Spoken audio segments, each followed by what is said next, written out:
Okey, bismillahirrahmanirrahim. Assalamualaikum warahmatullahi wabarakatuh.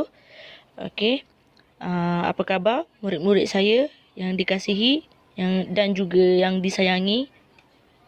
Harap-harap sihat semuanya. Duduk di rumah ya. Jangan merayau-rayau di luar. Okey, saya Ustazah Farah nak sambung subjek Bahasa Melayu tahun 3. Nak sambung tajuk baru, iaitu boleh rujuk buku teks ya, muka surat 22, iaitu tajuk pengurusan sisa pepejal. Ni juga dia berkaitan dengan kita kita semula. Kita semula tu maksudnya barang-barang yang boleh dipilih untuk dijadikan bahan kita semula. Contoh botol kaca, botol plastik, banyaklah, kain kan. Okey. Tajuk pertama ialah mendengar dan bertutur. Mari kita semula. Ni kisah Nabila dengan keluarga dia. Nabila ingin membantu ibunya membuang sampah tumpuannya pada cara yang paling sesuai untuk mengira semula. Dalam tu ada sedikit dialog lah kan antara Nabila dengan ibu dia. Ada gambar. Ibu dia pun, Nabila, cara manakah yang akan Nabila pilih? Ibu dia tanya, cara apa dia nak kita semula ni? Okey. Tengok kat bawah tu. Pengasingan sisa pepejal di punca. Asingkan sisa. Maksudnya asingkan bahan-bahan yang sisa terpakai lah. Macam sampah kan. Kita mestilah asingkan botol plastik dengan botol kaca kan. Okey. Sisa yang boleh dikita semula dikumpulkan, dimasukkan ke dalam plastik dan diletakkan di tepi tong sampah pada hari kutipan. Okey. Pengasingan sisa pepejal di tong kita semula. Ada dua gambar rajah ni. Ni yang Nabila berangan lah kot. Bila mak dia tanya kan, Nabila, cara manakah yang akan Nabila pilih? Dia pun dalam kepala dia tengah fikir. Nak pilih cara pengasingan sisa pepejal di punca ke cara pengasingan sisa pepejal di tong kita semula? Kalau cara pengasingan sisa pepejal di tong kita semula ialah yang pertama, asingkan sisa. Sama je dengan yang pengasingan sisa pepejal di punca. Okey. Yang kedua, sisa yang boleh dikita semula dikumpulkan, dimasukkan ke dalam plastik dan dihantar ke lokasi yang terdapat tong kita semula. Maksudnya sisa yang dia kumpul, dia masuk dalam plastik yang dia letak asing tu kan, dia terus hantar ke lokasi yang ada sediakan tong kita semula. Terus letak asing. Maksudnya kalau awak dah dalam satu plastik tu dah letak botol kaca kan, letaklah dalam botol kaca. Tong yang tanda lambang botol kaca. Yang kedua, contoh kalau botol plastik, letak dalam tempat yang disediakan, tong yang disediakan, iaitu botol plastik. Tin minuman tu boleh dikita semula juga. Okey.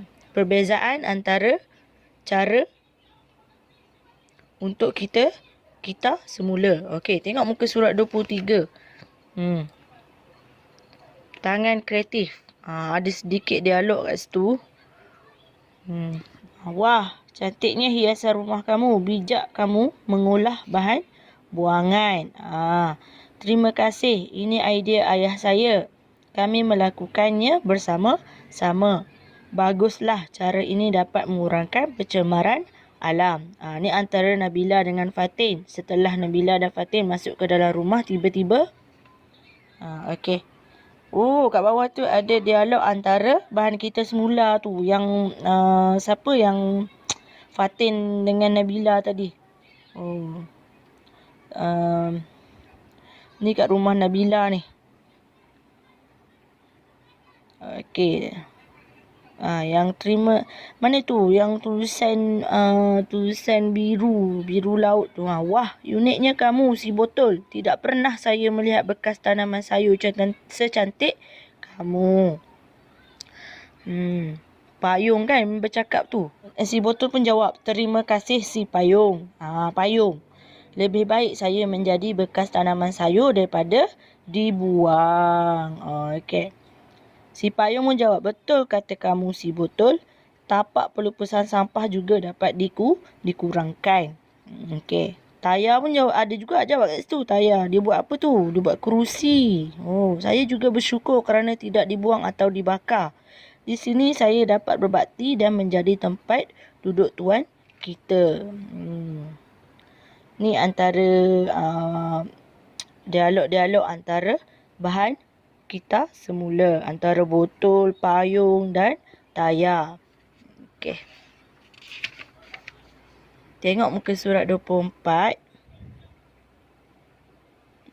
Jadual kutipan sisa. Okey, yang ni kita tinggal dulu sebab yang ni boleh sambung dekat kelas nanti. Terus kepada muka surat 25. Sajak. Yang sajak ni pun dekat sini kan awak dah nampak imbas saya ni dekat rumah. Murid-murid boleh pakai QR code tu imbas. So boleh tengok contoh yang dia deklimasikan sajak kat situ. So maksud dia nanti kita boleh bincang kat kelas. Sebab kat sini nak bincang saya kena ada interaksi lah antara murid. Okey, buka muka surat 26. Okey, so tajuk hari ni, tajuk penting ni. Saya nak ajar tajuk ayat tanya tanpa kata tanya. Ni dia bagi satu dialog lah. Tajuk dialog ni tentang perangkap sisa makanan. Okey, saya bacakan sikit kat sini. Makcik Siti, ibu saudara Nabila. Beliau pengusaha kantin di sekolah Nabila. Selepas waktu persekolahan, Nabila membantu makciknya di kantin. Okey. Ini dialog antara Nabila dengan Makcik Siti. Makcik Siti ialah ibu saudara kepada Nabila. Okey.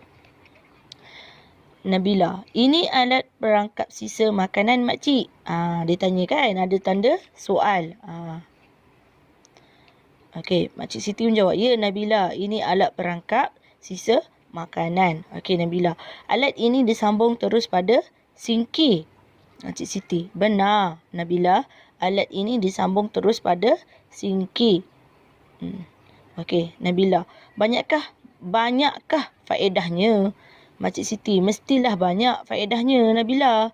Air dari sinki yang mengalir ke dalam longkang bebas daripada sisa kotoran.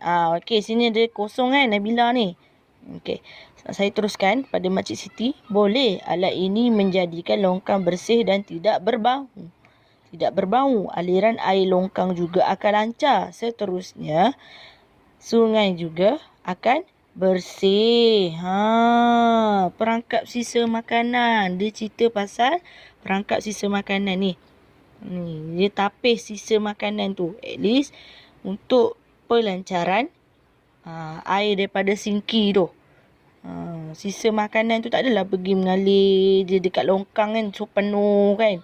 Kalau ada perangkap sisa kotoran ni, so dia akan mengalirkan air sahaja. Sisa ni akan tersangkut dalam alat perangkap ni. Perangkap sisa makanan ni. Okey, info bahasa kat bawah. Ayat tanya tanpa kata tanya ialah ayat tanya yang tidak menggunakan kata tanya. Seperti berapa, bila, bagaimana, mengapa, siapa, apa dan mana. Kita ada belajar pada 2 minggu lepas kan. Asal kata tanya, ayat tanya. Okey.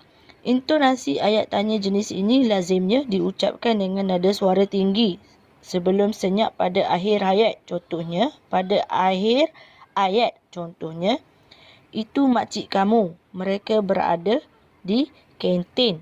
Contoh nombor 2. Nombor 3, bolehkah saya menolong makcik? Dia ayat tanya tanpa kata tanya ni, dia macam bila kita bertanya tu, dia ada nada tau. Dia ada nada dia tersendirilah. Contoh yang kat sini pun saya ada contoh juga. Contoh dia, ada banyak contoh kat sini. Encik Zulkifli pengurus syarikat itu. Puan Maria guru sekolah. Adik masih menangis. Dia macam, dia tanyalah macam soalan tanya. Sebab tu dia letak tanda soal. So dia tak ada tanya berapa, mengapa, siapa. Emak membasuh kain. Kamal memandu lori. Dia ada nada dia. Kat rumah pun biasa jarang sangat lah. Saya tahulah murid-murid pun jarang sangat kan berinteraksi antara ibu dan ayah. Dan juga adik-beradik yang lain lah kan. Mesti ada soal. Jarang sangat kan tanya soalan macam berapa, mengapa. Mesti kita terus kepada ayat penyata tu. Ayat penyata yang nak nyatakan ayat tanya. Okey. Setakat ni sahaja untuk ayat jenis ayat tanya tanpa kata tanya. So, kita teruskan pada latihan. Saya akan berikan latihan. Okey. Jadi saya nantikan sambung latihan dekat buku aktiviti. Okey, sekian, terima kasih. Assalamualaikum warahmatullahi wabarakatuh.